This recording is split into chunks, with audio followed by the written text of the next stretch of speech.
एक आदमी बोला, अरे इस बार लौटे तो वो जापानी कुत्ता दिखा ही नहीं दिया। कहते हैं इंसान एहसान भूल सकता है लेकिन एक वफादार कुत्ता नहीं। दादी और छोटे सांजी ने जिस जापानी कुत्ते को मौत के मुंह से खींचकर बचाया था, वही कुत्ता अब उनकी जिंदगी का हिस्सा बन चुका था।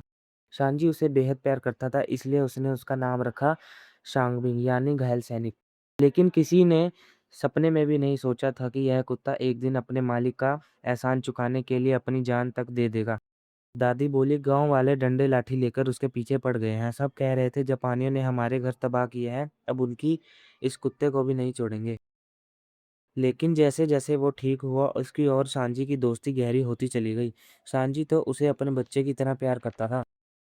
फिर एक दिन हालात इतने बिगड़ गए कि अगर वो कुत्ता वहां रहता तो लोग उसे मार डालते। मैंने बहुत समझाया लेकिन कोई नहीं माना। तब सांजी चुपके से उसे बाहर ले गया, उसके गर्दन की रस्सी खोली और बोला, भाग जा वरना तू मारा जाएगा। लेकिन हैरानी की बात पता है क्या थी? वो कुत्ता जाने को तैयार ही नहीं था। सांजी उसे धक्का देता रहा, चिल्लाता रहा, पर वो बस उसे देखता रहा।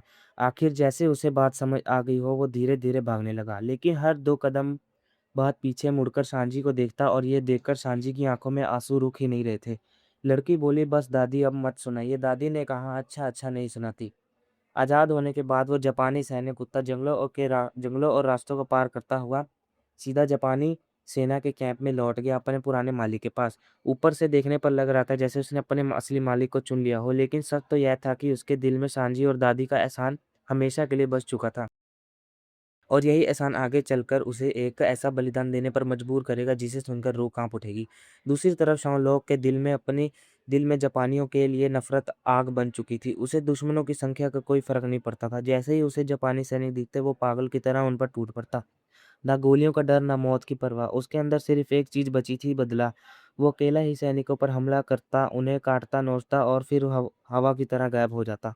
जापानी सैनिक उससे इतना डर चुके थे कि अब दूर कहीं कुत्ते की परछाई देखते ही उनकी रूह काँप जाती थी।